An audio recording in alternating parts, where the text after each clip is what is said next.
একটা ফেভার করবেন প্লিজ? জি বলুন। ওর হসপিটালে যত পেন্ডিং বিল আছে সব আমি দিয়ে দিতে চাই। দিতে পারেন, আমার কোনো আপত্তি নেই। এছাড়া ওনার ম্যাক্সিমাম বিলই বাকি। জানি। এই ডায়েরিটা তোকে দিয়ে দেবেন প্লিজ। আপনার ঠিকানা ও মোবাইল নাম্বার লিখে দিয়েছেন? না, আমি চাই না ও আমার ব্যাপারে কিছুই জানুক। যদি আপনার খোঁজ করে তাহলে আমি কি বলবো?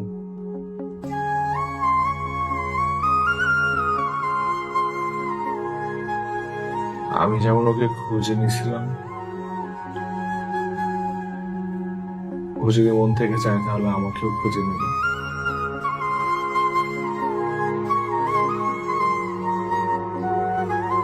এতদিনের এত খরচ, ট্রিটমেন্ট বিল কিভাবে কি ম্যানেজ হলো? আমি তো কিছুই বুঝতে পারছি না। দিয়েছে এক, কি আছে এক পাগল,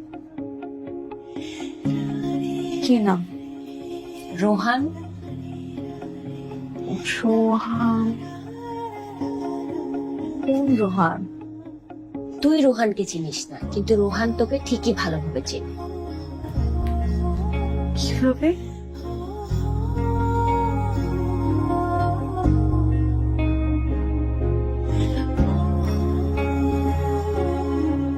প্রথমেই ক্ষমা চেয়ে নিচ্ছি অনুমতি ছাড়া তোমার ডায়েরিতে লেখার জন্য, আর তুমি করে বলার জন্যও দুঃখিত। আসলে আমাকে না চিনলেও আমার কাছে দিনে দিনে তুমি এত পরিচিত হয়ে উঠেছো যে নিজের অজান্তে আপনি থেকে তুমিতে চলে আসছি।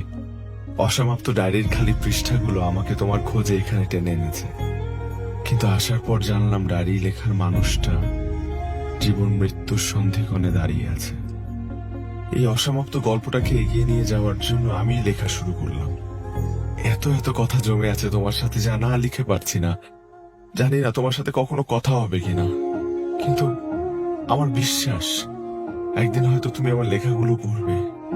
আমি যেরকম তোমার লেখার মাধ্যমে তোমাকে চিনেছি, তুমিও হয়তো আমার লেখার মাধ্যমে আমাকে চিনবে।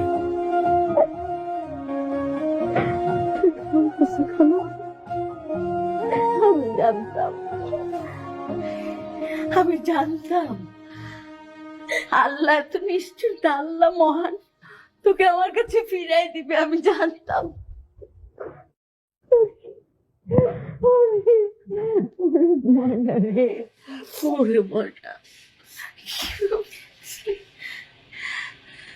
আলম, তুই তো চিনবি না, আমার ছেলে 5 বছর পরে মাকে দেখতে আসছে। আপনি এতদিন কেন খালারে দেখতে আসেন নাই? নিজের মায়ের প্রতি কি কোনো দায়িত্ব কর্তব্য নাই আপনার? নাকি কয়টা টাকা পাঠালে সব দায়িত্ব শেষ হয়ে যায়? প্লিজ আমাকে আর লজ্জা দিয়েন না, আমি অনেক লজ্জিত। আমি আমি জানি আমি যা যা করছি ভুল করছি, আর রোহান আমার ভুলগুলো আমাকে ধরাই দিচ্ছে। আমি সেজন্য রোহানের কাছে আজীবন কৃতজ্ঞ থাকবো। হায় রে আলম, রোহানের কথা বলতেছিস বাবা? আরে ও কিন্তু আল্লাহ ফেরেশতা রূপে আমার কাছে পাঠাইছে। আনলে কি আমি বেঁচে থাকতাম নাকি? ও যতদিন পর্যন্ত হাসপাতালে ছিল, প্রত্যেক দিন রোহান এসে আমাকে নাস্তা খাওয়াইতো, বসে বসে আমার সাথে গল্প করতো, সান্ত্বনা দিত, বলতো যে শুভ্রা ভালো হয়ে যাবে, আবার শুভ্রা ফিরে আসবে। হায় রে, রোহানের মতো ছেলেই হয় না তোর নাম্বার নিয়ে তোর সাথে ও কথা বলতো। আমি তো ওর জন্য আমার মার কাছে ফিরে আসছি। আমি আমার মাকে আমার সাথে ইতালি নিয়ে যাবো। এখন থেকে আমার মা আমার সাথেই থাকবে। শুভ্রা, তোকে আমি বলতাম না তোর জীবন সঙ্গী বাইচা নিতে?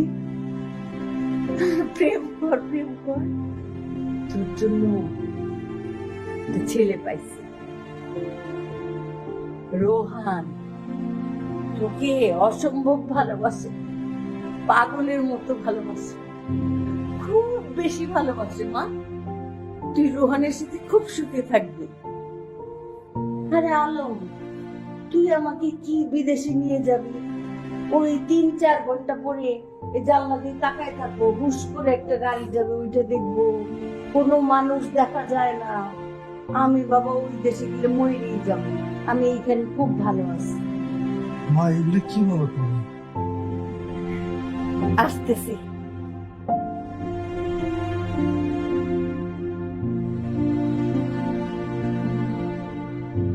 অপেক্ষা করা যে কতটা কষ্টে সেটা আগে কখনো এত তীব্রভাবে অনুভব করিনি। আর সেটা যদি হয় প্রিয়জনের জন্য, তাহলে তো আরো অসহনীয় হয়ে ওঠে। এই নিঃসঙ্গ হোটেল রুমের এক একটা রাত মনে হয় এক একটা শতাব্দীর সমান। তোমাকে না হাসপাতাল একা রেখে আসতে মন চায় না। মনে হয় সারাক্ষণ তোমার পাশে বসে থাকি। সারা রাত তোমার পাশে বসে থাকতে থাকতে ভোর রাতে তোমার হাতে মাথা রেখে ঘুমিয়ে পড়ি। কিন্তু সেটা তো হবে না। সবার একটা প্রশ্নেই আমি আটকে যাই আর সামনে এগোতে পারি না। প্রশ্নটা হচ্ছে আমি তোমার কি হই? সত্যিটা হচ্ছে আমিও জানি না এই প্রশ্নের সঠিক উত্তর। শুধু জানি তোমার প্রতি আমার যে অনুভূতি, যে টান, যেটা এত দূর থেকে টেনে নিয়ে এসছে আমাকে, সব প্রশ্নের অতীত। শুভ্র, আমি জানি না আমি তোমার কি হই, কিন্তু এই মুহূর্তে তোমার সবচাইতে আপন মানুষটা আমি। এতটা মায়া আমি দ্বিতীয় কারোর জন্য অনুভব করিনি এই জীবনে।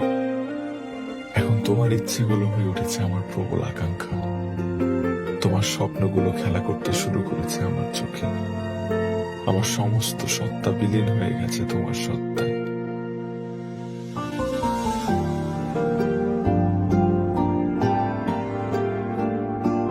তুই অ্যাক্সিডেন্ট করার পর থেকে আমাদের সবার তো খুব মন খারাপ ছিল। আমরা কিছুই বুঝে উঠতে পারতেছিলাম না, ডাক্তারও কিছু বলতে পারতেছিল না। তবে এটা সত্য, তোর চিকিৎসা শুরু হওয়ার পর থেকে অনেকে সাহায্য করছে, বিশেষ করে একটা ছেলে রোহান, একেবারে সাক্ষাৎ দেবদূত। দেখা মনে হয়েছে ও যেন তোরই প্রতিচ্ছবি। বিশ্বাস কর মা, তুই যেমন বাচ্চাগুলার আগলায় রাখতি, এই 2টা মাস এই রোহান বাচ্চাগুলারে সেইভাবে আগলায় রাখছে। আর খালি খালি জানতে চাইতো যে শুভ্রা বাচ্চাগুলারে কেমনে পড়াইতো। সেও ঠিক সেইভাবে পড়াইছে, বাচ্চাদের কোনো চাহিদা অপূর্ণ রাখেনি। কিন্তু তুই সুস্থ হয়ে যাওয়ার পর থেকে এই ছেলেটার আর দেখি না। ছেলেটা অ্যাঞ্জেল কিনা আমি বলতে পারবো না, তবে এটা সত্যি, গার্ডিয়ান অ্যাঞ্জেলের মতো ছেলেটা তার আলো সবার মধ্যে ছড়াই দিয়ে গেছে।